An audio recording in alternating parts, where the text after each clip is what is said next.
嘛呀？这怪吓人的。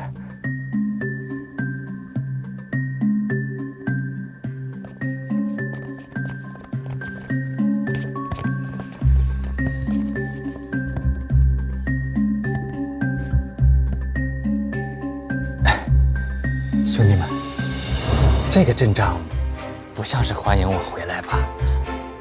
这！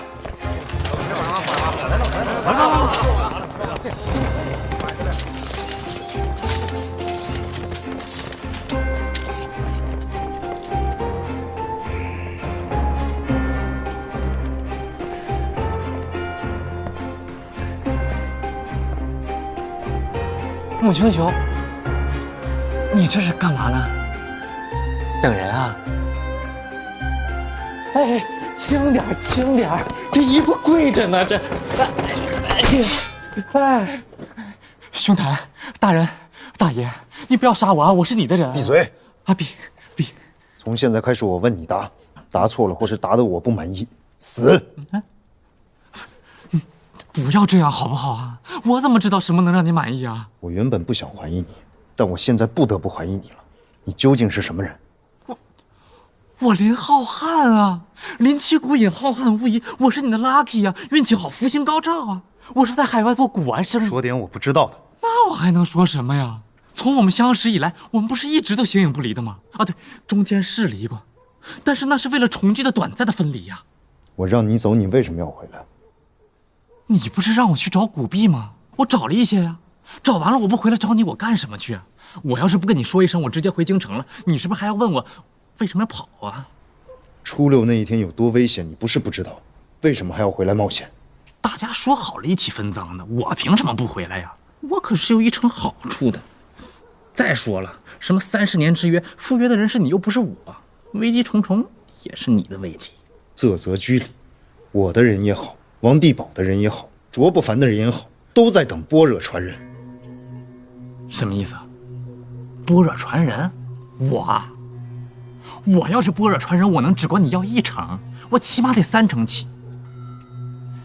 我倒想是般若传人，我要是般若传人呐，那可就简单喽。30年之约，我往那儿一坐，不，我往那儿一跪，各位大爷，你们先抢，谁抢赢了我就跟谁，绝不添乱，绝不耍花，只要3起分账。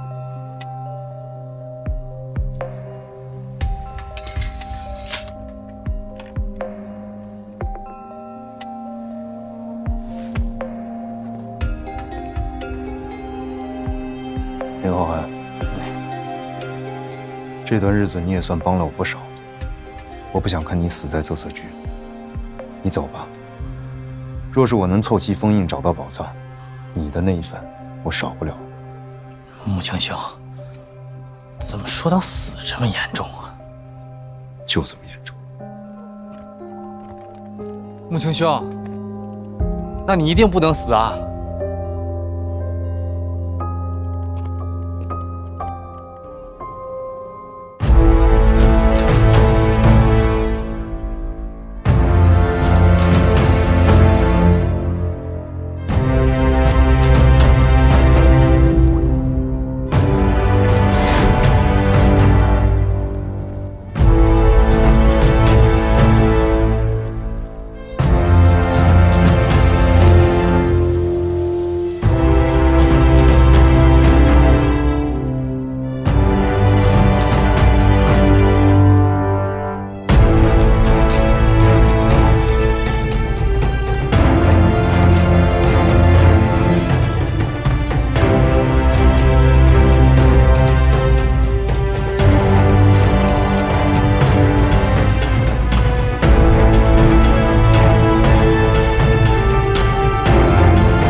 明天是明天，如果今天能发现这个人提前拿下，那事情不就变得更简单了？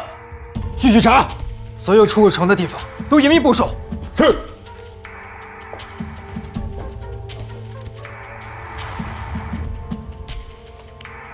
都记清楚了。清楚了，都记清楚了，清清楚楚，绝无遗漏。钟海潮这个人，他不可能会对我们绝对坦诚。就算他之后真的找到了般若传人，他也不一定会跟我们分享成果。所以我们绝对不能掉以轻心。我明白了。没有发现可疑的人出现，继续盯着。是。咱们的人都盯着呢，只要像是有问题的都在查。查不查，盯不盯的，该来的总会来的。30年才见一次，我猜他肯定会来。出去转转。那就让他们找好了，我就不相信般若传人会弱得那么轻易就被他们找到。不凡，你看上去有些紧张。你怎么看出来的？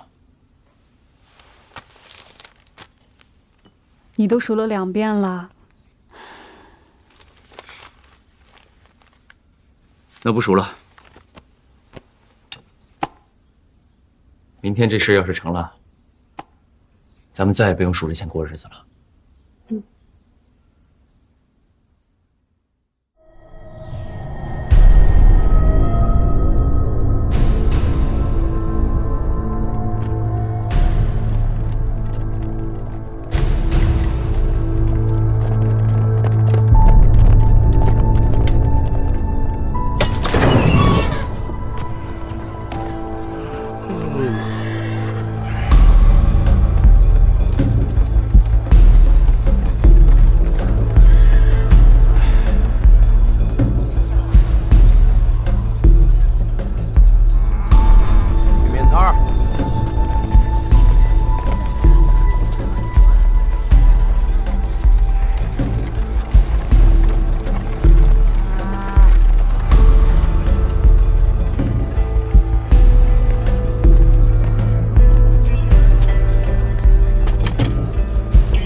哎呀，此时啧啧居门外已是天罗地网，那么多人虎视眈眈的，这般若传人哪敢出现啊？言之如此，把你的人撤走不就好了？我撤了，他们不撤不还是一样？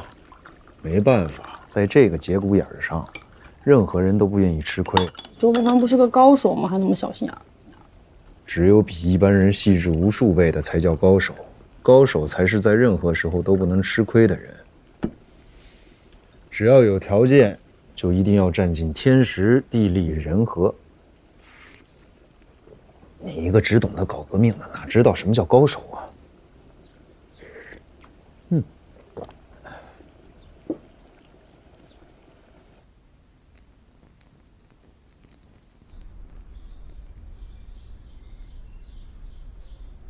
请师父在天之灵，父母在天之灵保佑我，为朝廷拿下净坛秘藏所有封印，为大清社稷安康尽责。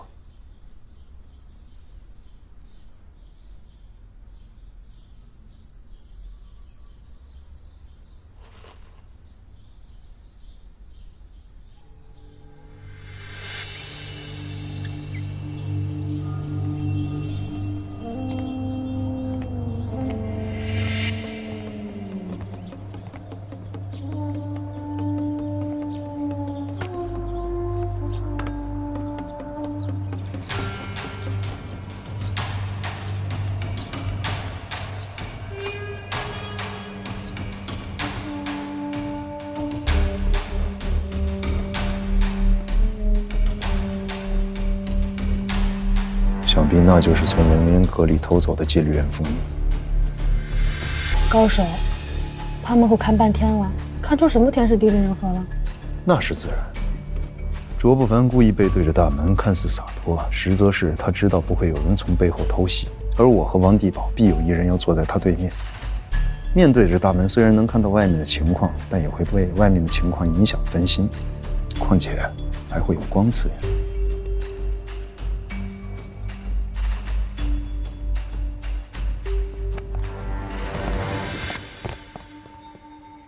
如果我现在告诉你，我愿意帮助你们同盟会，你信还是不信？我不会把菩提园封印的秘密告诉你的。好吧，那我交代你几件事，你记清楚了。交代我？母亲大人，我是你的犯人，不是你的下属，你交代我什么？从现在开始，你已经不是我的犯人了，我放你走。不过此时非但是啧啧居，泉州城也是戒备森严，你没那么容易走。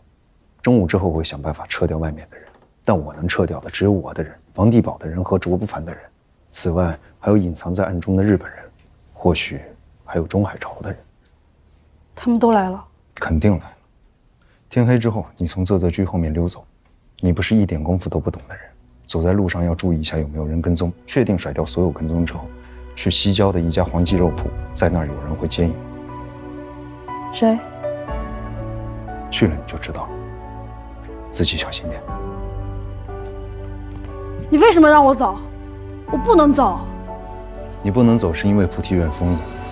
你虽然知道封印是什么，但没有我你拿不到，对吧？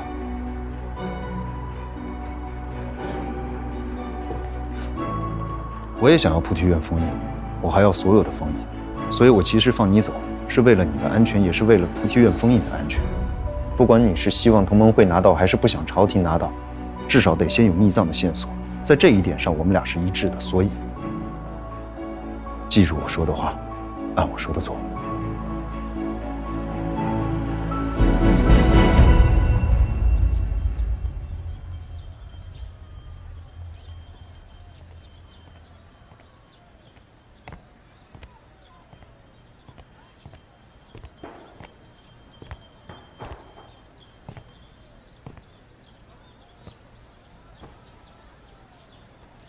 这些年一直在江湖奔走，没时间看看书，但谁能想到今天却能偷得浮生半日闲。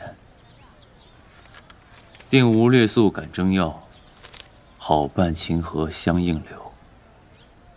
指使奔波急于剑，只应白剑世间头。卓掌门看的是什么书？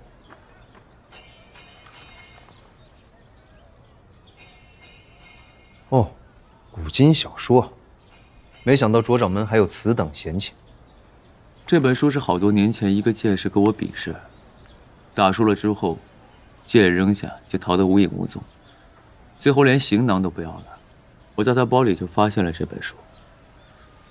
这书讲的都是一个个小故事，讲的都是芸芸众生，浮世旧事，倒也有几分警醒之味。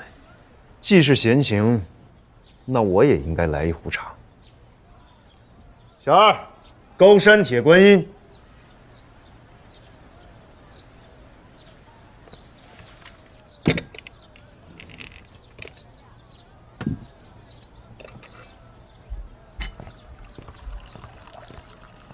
卓掌门来了福建，不尝尝铁观音？要不尝尝我这个？卓掌门的家乡茶，我猜不是都匀毛尖？我老家在梅旬，还是好喝雀舌。谢了，咱们还是各营所好吧。你不怕茶里有毒吗？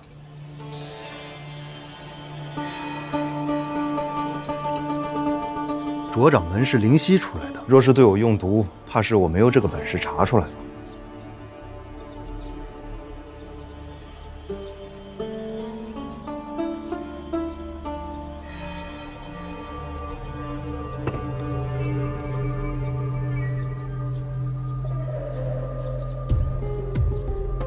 卓掌门以为这个有用，那你说怎么有用？闻就能闻出茶中有没有毒？我只是闻闻茶香罢了。若是这都能闻出毒来，那这茶还有茶味儿。木青大人确实是个高手，如果你真掏出根银针来，我还真想瞧你了。银针我倒是有，不过都是验尸的时候才用。银针顶多能试出砒霜、鹤顶红那些剧毒，寻常时候大多是用不到的。也对，若是砒霜、鹤顶红放到茶里，岂不糟蹋了好茶吗？放心吧，我门中有善使毒之人，如果有人下毒，他会知道的。我猜卓掌门应该没见过这个吧？这个是装封印的盒子。倒真还是第一次见。你怎么有2个？这是文渊阁里的那个，装戒律封印。喏，现在已经空了。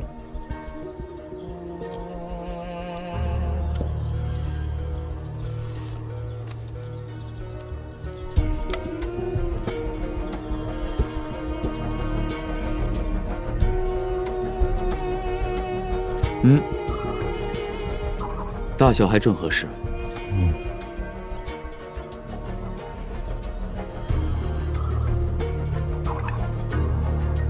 不过这盒子多少有些笨重，带在身上确实不太方便。你说，戒律封印加上菩提封印凑在一起，会不会有所发现？哎呀，这封印有4啊，少了一半，卓掌门不会以为能找到秘藏吧？我相信你跟我想的一样，这般若传人十有8九是不会来，封印也是凑不齐的。之前我们都是只有1/4，现在有了1半，难道你就不想试试看吗？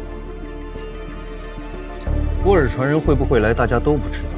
不过，达摩传人可是在。没错。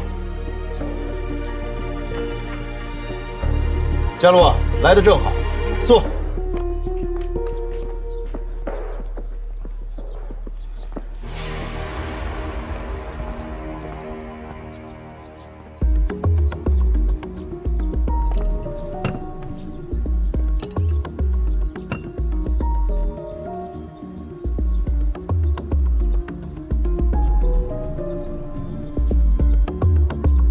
我该叫你王捕头、王长官，还是达摩传人呢？若不是卓掌门逼死了我师父，我可能永远都不可能知道他是达摩首座，我也不可能成为达摩传人。你既然提到你师父，那我倒要问问你，你有达摩封印吗？你师父那我可是搜过的。当然，当然。木青大人，是谁跟你说的辛亥年5月初6，30年之约的？如果不是王家洛，我根本不会知道30年之约。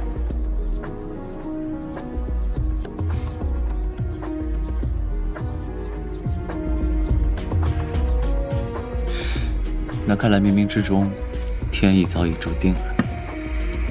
不用，喝不惯。来壶高沫。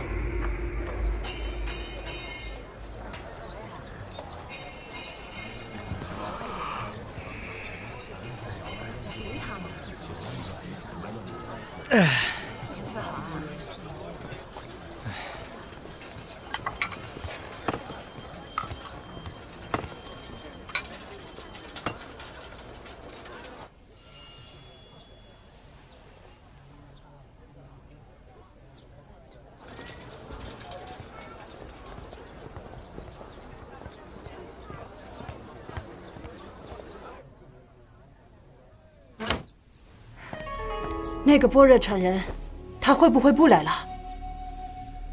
你不用着急，该来的一定会来。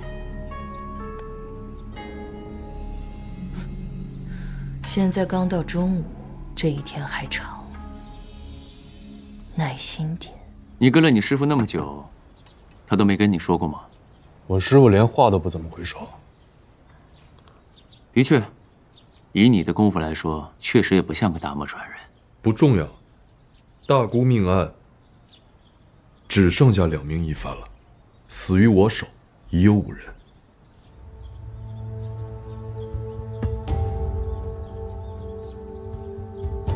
你说的那5个人，都是我出生入死的兄弟。我现在杀你易如反掌。达摩封印你不会交给那些当兵的，不在你身上就在你房里。你觉得我杀了你拿封印，对我来说是件难事吗？挺难的。他是朝廷的人，你要动他，我就没法不管。我一个人你都对付不了，就算嘉洛的功夫差一点，我俩加一块儿也足够灭。更何况王嘉洛的功夫不在招数，而是在于拼命。也对，你俩联手，我确实胜算不多。那不如你跟我联手，先灭了他。罗掌门，你觉得穆青大人有什么理由跟你联手？怎么没理由？抢宝头的人少一个就少一分危险，多一分胜算。我寻宝是为了朝廷，就算是拿到了秘藏，也是会交给穆青大人。哲掌门说的没错，夺宝少一个人就少一份威胁，多一份胜算。要不，我们先灭了你吧。哎，罗掌门都说了，你我联手，他胜算不大。胜算不大，并不代表会输。响彻天下的剑客会连保命的本事都没有吗？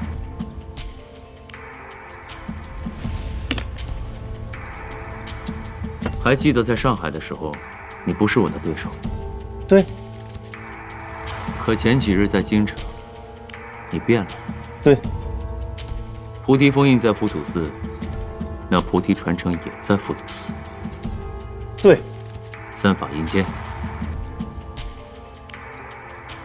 对。果然菩提院剑出，名动天下呀。我只学了1招。1招，请赐教。无常。诸行无常，这是3法印鉴的第1式。3法印鉴，诸行无常，诸法无我，涅槃寂静。如若都练成了，会怎么样？割你如草芥。这天下之大，天下之广，剑法无止境啊！我现在可否见识一下？现在？现在。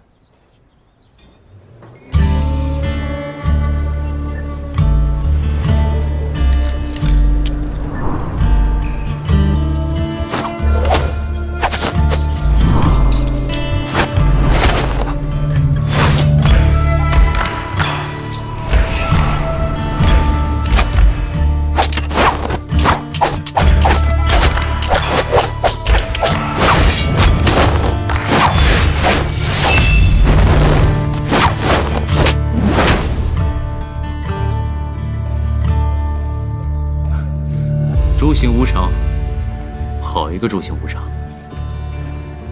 这都到中午了，你们俩就不饿吗？这样吧，我请你吃饭，也请他。哎，算了，你请他不会吃的，还是我来请。今儿中午就算朝廷请客。小二。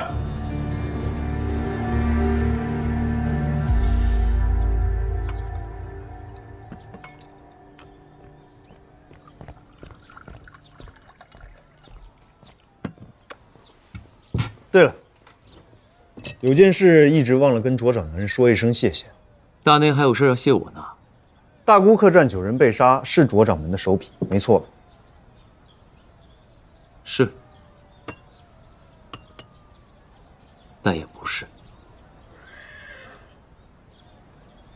我收到消息，从海外回来9个人要去上海去找谭仙，我便下令让门人先去拦截，取回消息。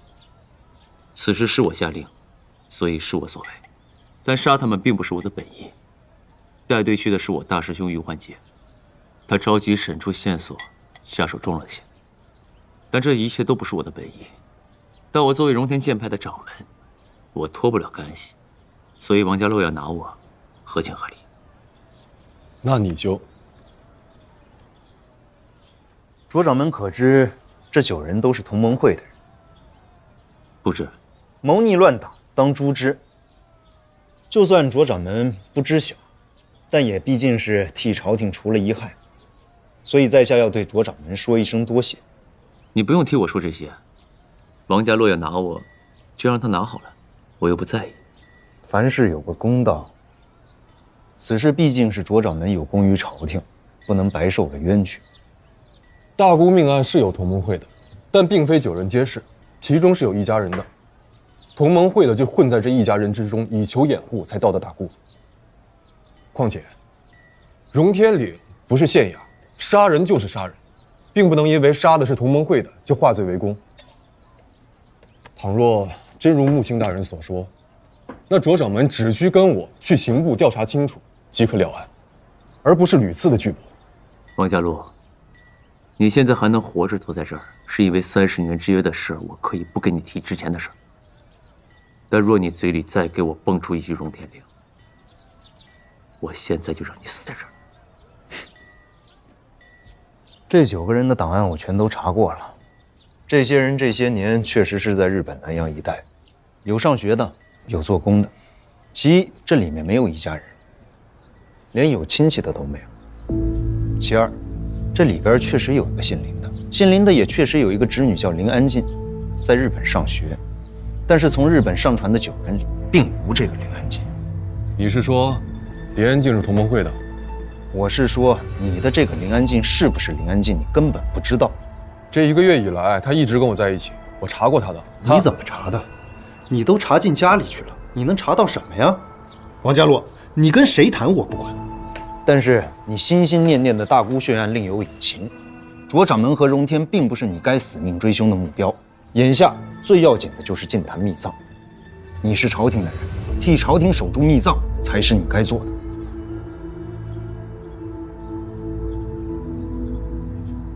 我去问清楚。你给我站着！若是换做别人，我会直接说大姑血案到此为止，不许再做追究。但因为你是王地保，我承诺你，待此事完结之后，我允许你重查大姑血案，直到你查清楚为止。穆青大人此言就不对了。为什么换做其他人就不能查得水落石出？既然是办案，就应有始有终，无论是谁。你就说能不能行吧？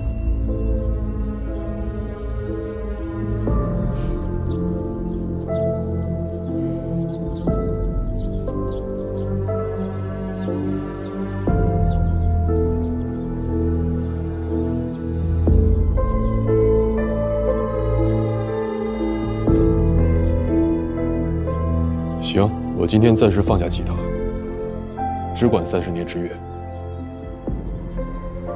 但大姑命案，无论是苦主还是嫌犯，我都会查得清清楚楚。我跟你说过，就算你不来找我，我也会去找你的。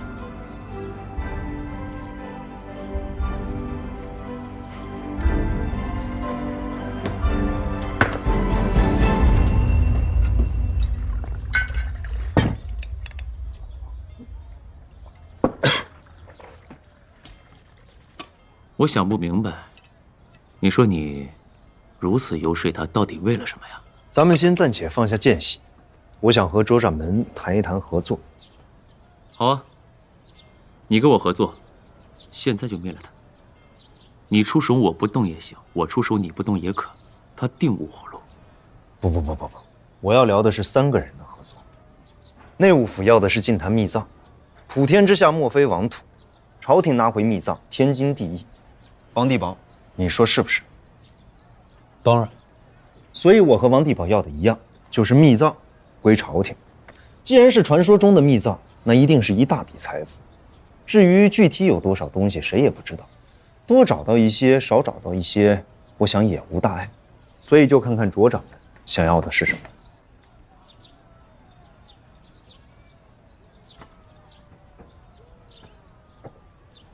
我师父还活着的时候，每天跟我们弟子说的最多的就是，要让荣天剑派变成名门正派，天下人皆知的剑派，天下第一剑派。这个得靠卓掌门一步一步去做，用钱好像办不到。齐亲王说了，要册封荣天为天下第一剑派。册封啊，册封随随便便，内务府也能办妥。若是卓掌门有功于朝廷，这皇上册封荣天也是小事一桩。齐亲王还说，要替荣天建一座总坛。小气了，一座总坛怎么能够呢？除了一座总坛以外，还要重重封赏。当然，具体封赏多少，这个我说了不算，那得看密藏到底有多大。万一我随随便便说个议程，这密藏的议程就已经富可敌国了呢。这传闻中净坛密藏里，还有南少林的武功秘籍。如今这朝廷也没什么习武之人，我将这武功秘籍带回去，也不能加官进爵呀。你们县衙有没有想成为武林高手的？没有。要是有菜谱的话，可以给我们见见爷。那也是素斋，有什么可吃的？哎，你不想当武林高手？师傅不在了，有我也学不会。那我将这些秘籍给卓掌门，你有意见吗？没问题。但是，大姑血案我是要留的。你没意见就行。咱们俩谈妥了，秘籍都给卓掌门。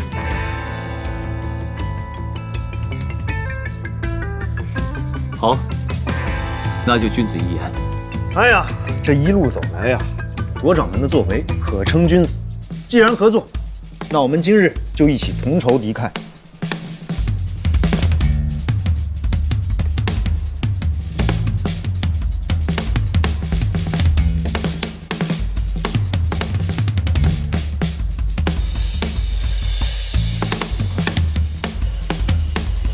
好。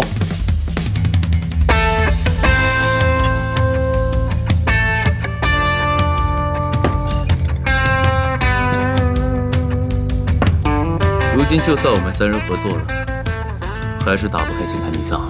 这不才刚刚中午吗？我们慢慢等波尔传人就是了。一会儿等他来了，直接干掉他。哎，别那么鲁莽，先礼后兵。他要是不愿意配合咱们，再拿下他也不迟啊。这个情况，你觉得般若传人会来吗？敢来吗？这般若传人来了，以我们三人的功夫，足以将其制服。若是我们三个都不是对手，那外面这些人留着也没什么用，都撤了吧。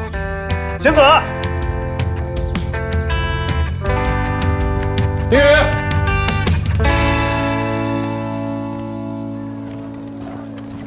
走了。我已经让弟兄们撤出仄色居，今夜都不会再回来了。我也是，让内务府的兄弟们都出去玩了，玩上一夜再回来。43邪的今日也不会出现了。现在仄色居算是完全不设防了。咱们是不是要搞得再醒目一些？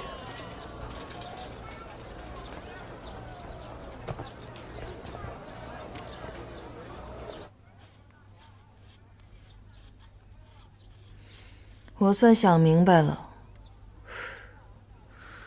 那么多人围在外面，般若传人就算真的来了，想必也要先在暗处确定一下情况，再决定进不进去。他们的人走得还真彻底，并没有隐藏在附近。哎，他们这是在干什么？是在写记吗？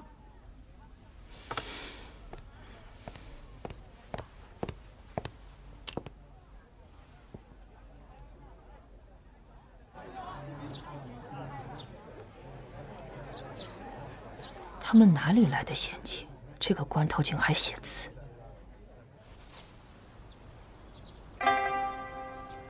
卓掌门的字写的不错啊，马马虎虎。哎，你们说落款应该写传人呢，还是写师兄啊？般若堂的人是达摩戒律还有菩提的师兄吧？显师兄显得恭敬，写传人又有点生硬。我就是这个意思。而且我跟木星大人叫人师兄，那也名不正言不顺。我倒是无所谓，反正就是个意思。那要不然就写兄兄，听着也不好听啊，这兄弟是不是太江湖？写道友肯定不合适。不合适，不合适，就写兄弟吧，念着也还可以。也对，听着倒有几分亲切。我没意见。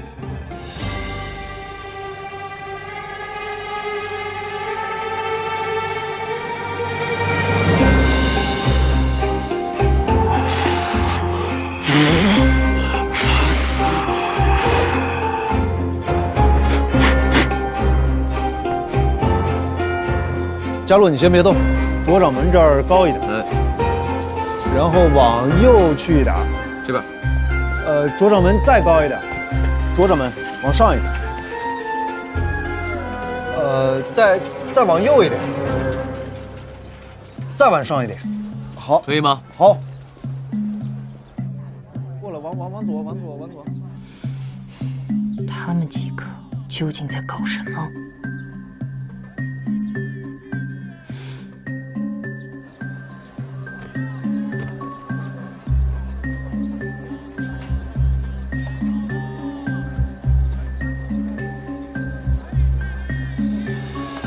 很醒目。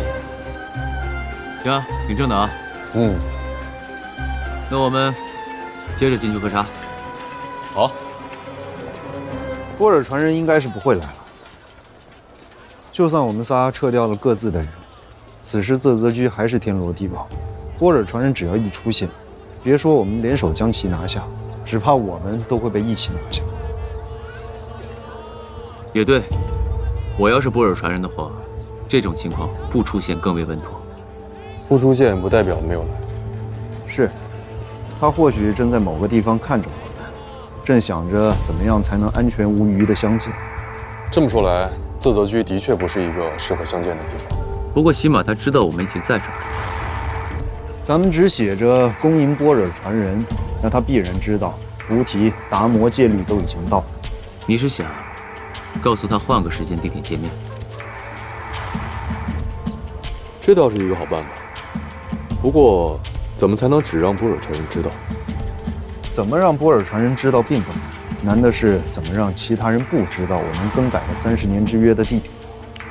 你说的其他人不过是那些日本人，我昨天就查清楚了，他们就在街角的旅馆。如果你想斩草除根的话，只要你的人加上我的人，须臾之间就能将其灭杀。如果只是他们，我毫不在意。还有其他人？北洋。北洋？不是他的北洋，是当地的北洋驻军。我懂了，合情合理。你懂呗。北洋自然会对宝藏感兴趣，这我是知道的。我只是不知道，除了我，今天还有其他人。你根本就不能算是北洋的人，他们会把希望寄托在你身上。那你说接下来我们该怎么办？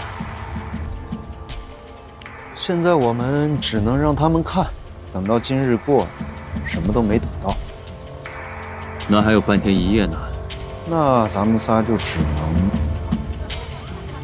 演戏。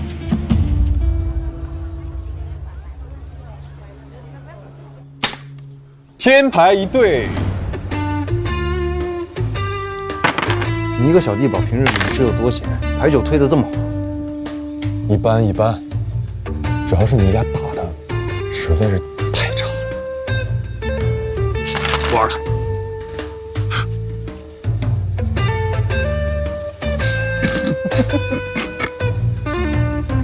玩了。卓不凡是真不会玩啊，他一直在输啊。哎，别动！你这还……你这个象要是再不上去，你就等死吧！穆青大人，你是个君子。我君子怎么了？君子观其不语。走马呀！到你了。到你了，将军。走啊！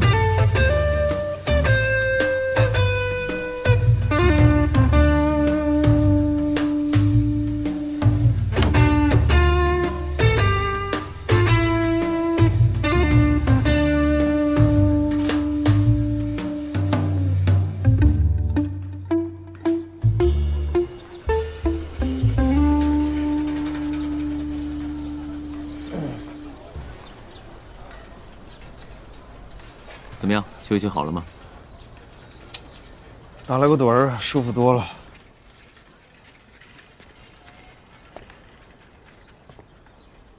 我刚才在想，下一次见你，不知道是什么时候，会是什么情形。可我真的很想见识一下3把银剑。真的？真的。此时虽然你我无法以命相搏，但就当是一场比试。好啊，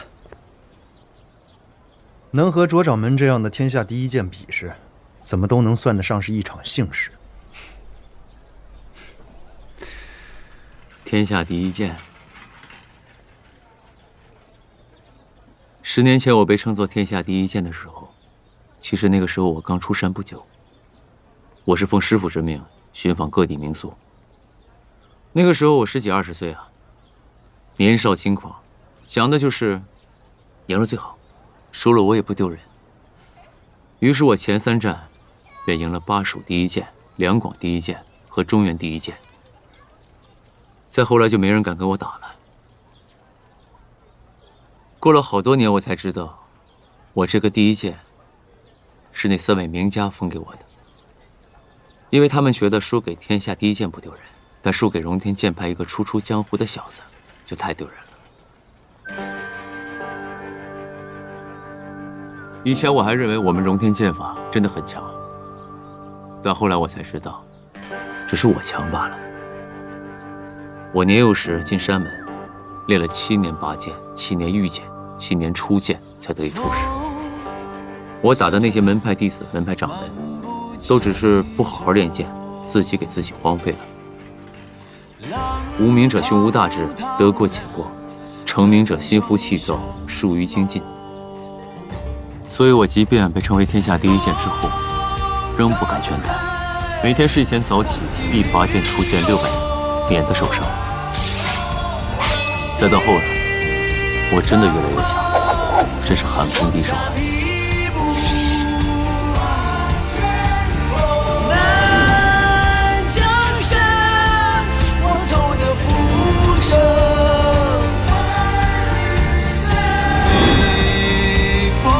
你是我这10年来唯一真正想要交出的人。卓掌门能说出这番话来，足可称得上是天下第一剑。10几年来朝夕不停，千万次拔剑出剑。卓掌门，佩服。卓掌门10余年未逢敌手，今日一战是求胜还是求败？输赢无所谓，赢的是过去，输才是将来。说得好，人间后事悲前世，尽你今年老去。若不是你我身份敌对，说不定我们还能成为朋友。我一介江湖武夫，怎么可能和朝堂上的大人成为朋友？若不是因为这档子事儿，你我这辈子恐怕都不会见到。你的师伯莫坤和我过去的上司查太大人，不就是朋友吗？浮世苍茫，终有相见。也对，终有相见。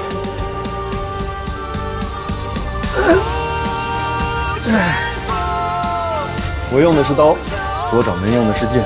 今日就算侥幸赢了卓掌门，卓掌门也还是天下第一剑。输就是输，赢就是赢。你用的是刀，但你使的是剑法。你还是好好让我见识一下3把银剑吧。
莫负年华，莫负今朝。韶华是梦荒凉，干洒热血，写春秋不忘。难酬之中虚妄，心定是年热血一样。一生一世，草木依旧，人生至何处？因似飞红雪，逆风穿苦暑寒，夏虫也不可与冰一场。韶华是梦荒凉，干洒热血，写春秋不忘。难酬之中虚妄，因定是年少。